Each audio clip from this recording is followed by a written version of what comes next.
ბატონ თემურ შაშაშვილს ვიდრე ძალიან ახლოს გავიცნობდი. ვიცნობდი ისევე როგორც მთელი საქართველო და რა თქმა უნდა ძალიან დადებითი იყო ჩემი ყოველთვის მიხაროდა მისი გამოჩენა, იმიტომ იყო ძალიან ქარიზმატული ადამიანი და უყვარდა ლიტერატურა, რაც ჩემთვის ძალიან მნიშვნელოვანია და ძალიან მნიშვნელოვან საქმეებს აკეთებდა. სხვა არის როცა პოლიტიკოს ტელეეკრანებიდან იცნობ, მაგრამ სულ სხვა არის როცა მასთან მოგიწევს ახლობლობა, მოგზაურობა და მოგზაურობაში ყველაზე მეტად შეიცნობა ადამიანი.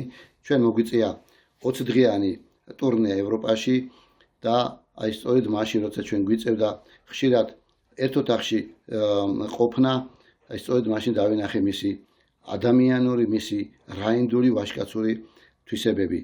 მე უსურვებდი ბატონ თემურს და ჩვენს ქვეყანას ბევრი ყავდეს ბატონ თემურისნაირი კაცები, უსურვებდი რომ ყოფილიყოს ქვეყნის მმართველობით სისტემაში, რადგან მისი პოლიტიკური მოღვაწეობა ყოველთვის იყო მიზანსტრაფული საქართველოსკენ, ჩვენი ქვეყნის იმ ზნეობრივი კატეგორიის შენარჩუნებისაკენ, რაც ჩვენი იდენტობა არის, ჩვენი ადაწესი არის და მისი მეუზღოებული ენერგია ისე მინდა რომ იყოს გამოყენებული ჩვენი ქვეყნის საკეთილდღეოდ.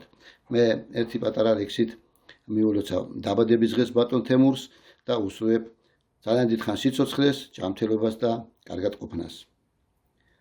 წლები როგორც მდგმურები გშორდებიან წლები ჩუმის საყვედურებით, ფრთხილის შენიშვნებით, ღვთის სახელზე ვილოცებთ, ჩვენს მოსამკარს ვიმკით, ქრისტესავით სიცოცხლეს, ქრისტესავით სიკვდილს, დრო წავიდა ერიჰა, დრო საათებს გვითვლის, შენოდით და შვენი ხართ, ქუთაის და თბილისს.